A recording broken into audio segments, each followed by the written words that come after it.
A'udzubillahi minasyaitonir rajim. Bismillahirrahmanirrahim. Nahmaduhu wa nusalli ala rasulillah. Allahumma salli ala sayyidina.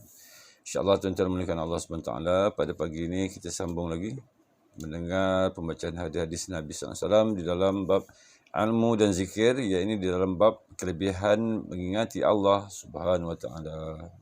Allah. Sayyidina Abdullah bin Amr radhiyallahu anhu berkata, saya bertanya kepada Nabi sallallahu alaihi wasallam, wahai Rasulullah, apakah ganjaran dan pahala majlis zikir? Baginda sallallahu alaihi wasallam bersabda, ganjaran bagi majlis zikir ialah syurga. Allahumma salli. Hadis riwayat Musnad Ahmad, Tabrani, Majma' Az-Zawaid. Sayyidina Abu Sa'id Khudri radhiyallahu an meriwayatkan bahawa sesungguhnya Rasulullah sallallahu alaihi wasallam bersabda, Allah Subhanahu wa taala mengisytiharkan pada hari kiamat, hari ini orang-orang yang berhimpun, yakni di padang mahsyar, akan mengetahui siapakah orang-orang yang mulia. Ada orang bertanya, wahai Rasulullah, siapakah orang-orang yang mulia? Baginda sallallahu alaihi wasallam bersabda, orang-orang yang duduk dalam majlis zikir di masjid-masjid. Allahumma salli. Amin. Hadis riwayat Musnad Ahmad, Abu Ya'la, Majma' Az-Zawaid. Sayyidina Anas bin Malik radhiyallahu an meriwayatkan bahawa sesungguhnya Rasulullah sallallahu alaihi wasallam bersabda, apabila kamu melalui taman-taman syurga, maka nikmatilah hasilnya. Para sahabat radhiyallahu an bertanya, ya Rasulullah, apakah itu taman-taman syurga? Baginda sallallahu alaihi wasallam bersabda, halkah zikir. Allahumma salli. Hadis riwayat Tirmizi. Sayyidina Muawiyah radhiyallahu an berkata bahawa Rasulullah sallallahu alaihi wasallam telah pergi ke satu halkah para sahabat radhiyallahu an. Lantas baginda sallallahu alaihi wasallam bertanya, apakah yang telah menyebabkan kamu duduk di sini? Para sahabat radhiyallahu an menjawab, kami duduk mengingati Allah SWT dan bersyukur atas ihsan Allah SWT kepada kami kerana memberi petunjuk kepada kami untuk menerima Islam. Baginda SAW bersabda lagi, demi Allah, apakah hanya itu tujuan kamu duduk di sini? Para sahabat radhiyallahu an menjawab, demi Allah, hanya kerana itulah kami duduk di sini. Baginda SAW bersabda, saya tidak meminta kamu bersumpah kerana mencurigai kebenaran kamu, namun sebenarnya Jibril alaihissalam telah datang kepadaku dan mengkhabarkan bahawa sungguhnya Allah Subhanahu wa taala berbangga-bangga dengan kamu di hadapan para malaikat. Allahu akbar. Allahumma salli ala sayyidina Muhammad. Hadis riwayat Muslim.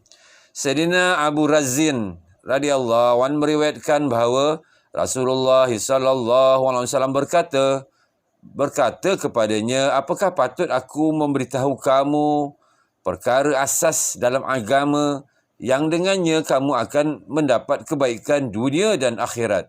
Duduklah dalam majlis orang-orang yang mengingati Allah SWT, dan apabila kamu bersendirian, maka sentiasalah gerakkan lidah kamu untuk mengingati Allah Subhanahu wa taala. Amin. Allahumma salli ala sayyidina.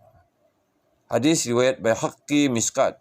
Sayyidina Abdullah bin Abbas radhiyallahu an berkata, ada orang bertanya kepada Nabi SAW, ya Rasulullah, siapakah teman yang paling baik untuk kami duduk bersamanya?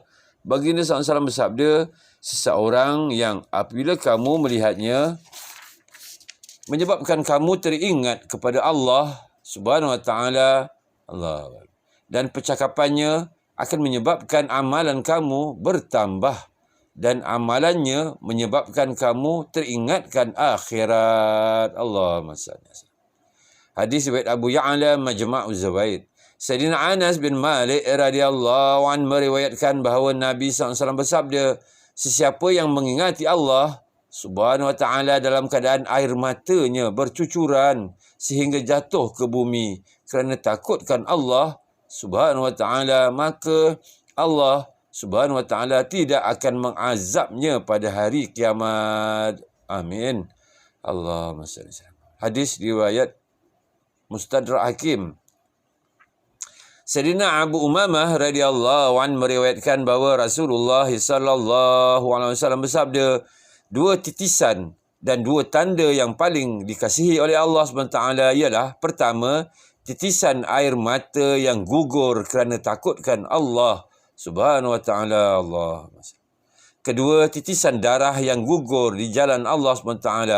Sementara dua tanda ialah pertama, tanda di jalan Allah SWT, yakni seperti parut, kecederaan, debu atau kesan berjalan di jalan Allah SWT. Dan kedua, tanda yang berlaku kerana menunaikan mana-mana kefarduan Allah SWT, yakni seperti tanda sujud, kesan perjalanan haji dan sebagainya. Allah. Hadis riwayat Tirmizi. Allah. Sayyidina Abu Hurairah radhiyallahu anhu meriwayatkan bahawa Nabi SAW bersabda, 7 orang akan diletakkan oleh Allah SWT di bawah naungan rahmat Allah SWT pada hari kiamat. Amin. Yang tidak ada naungan selain daripada naungan Allah SWT. Pertama, raja yang adil. Kedua, pemuda yang membesar dalam beribadat kepada Allah SWT. Ketiga, seseorang yang hatinya sentiasa terpaut kepada masjid. Amin. Keempat, 2 orang yang berkasih sayang semata-mata kerana Allah SWT. Pertemuan dan perpisahan mereka adalah semata-mata kerana Allah SWT. Allah. Kelima, seorang lelaki yang digoda oleh wanita bangsawan lagi jelita, namun dia berkata, saya takutkan Allah Subhanahu wa taala. Allah. Keenam, seorang yang bersedekah secara sembunyi sehingga tangan kirinya tidak mengetahui apa-apa yang disedekahkan oleh tangan kanannya. Amin. Allah. Seseorang yang mengingati Allah SWT dalam keadaan bersendirian lalu berlinangan air matanya. Allah. Hadis riwayat Bukhari.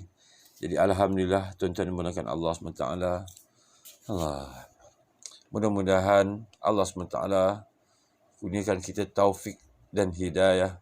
Apa yang kita dengar ni, Allah SWT kurniakan kita taufik hidayah untuk kita amalkan dan sampaikan, insya-Allah. Kita tutup dengan tasbih kifarah. Subhanallah wa bihamdihi, subhanakallah wa bihamdika, asyhadu an la ilaha illa anta, astaghfiruka wa atubu ilaik.